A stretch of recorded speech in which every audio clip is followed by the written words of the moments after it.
What's going on, everybody? So 1.2.2 dropped just a little bit ago, and we have some really cool stuff.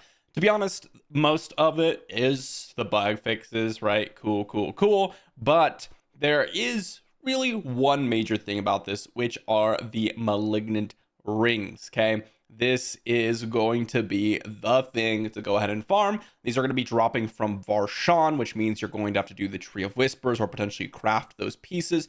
To be honest, this is probably one of the easier ones to actually go ahead and get. Then we also have the Season of Blood slight change for the Sanguine Battery, which just kind of makes it, I guess you could say, a little bit more interesting. Nothing super important about that, to be honest, I don't think. But really, it's all about the unique rings. Now, there's two here in particular that I think are really amazing and kind of build defining. The first one is gotta be the Necromancer. The Necromancer just allowing you to auto cast various different corpse skills is really amazing. I will say the cooldown on it, the 8-second cooldown on like corpse tendrils, for example, that's kind of a long cooldown, but I think this is still going to be really solid and really good for especially people that, well, maybe just want to have a lazy farming build or just really want to kind of streamline their Necromancer corpse skills.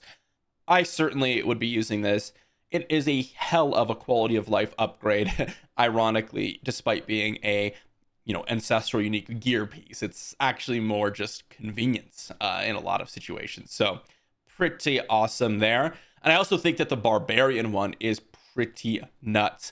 The additional Fury within 3 seconds, or spending 300 Fury within 3 seconds and getting a guaranteed critical strike with multiplicative bonus critical strike damage. That's the important part. A lot of people kind of miss this part, but critical strike damage isn't really, multiplicative anymore, right? You have that additive crit strike damage. And so the fact that it's multiplicative kind of breaks that fix in a sense and makes this ancestral unique very interesting to me. Now, I personally do not have, a level 100 Barbarian running around, so I'll be interested to see kind of how people use this and determine whether or not it truly is as strong as I think it is.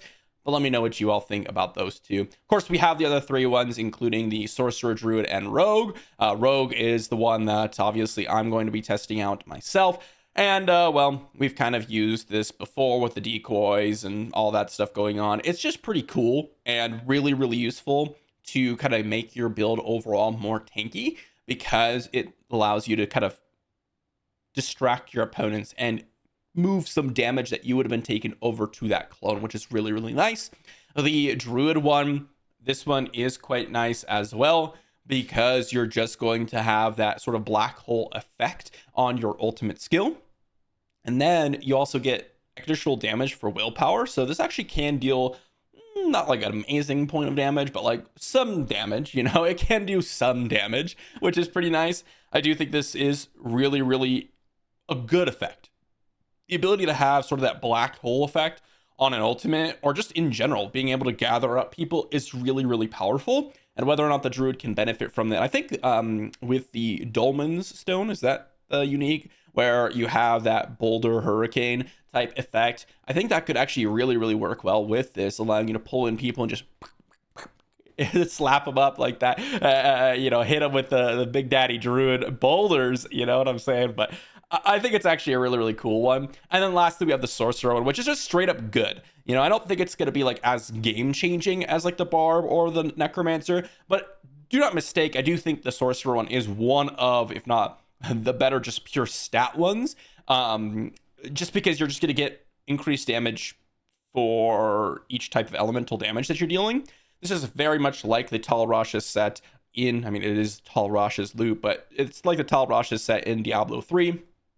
And if you do happen to be able to get all 4 elemental damage, or all the different elemental damage, you have ice, fire, lightning, you know, you're getting all that damage types out, you can do some massively increased damage, which is pretty nuts. And as far as I know, this is also multiplicative. They specify on the crit damage because obviously crit damage is no longer multiplicative, but I believe when they say increased damage, this is also multiplicative, which is pretty insane.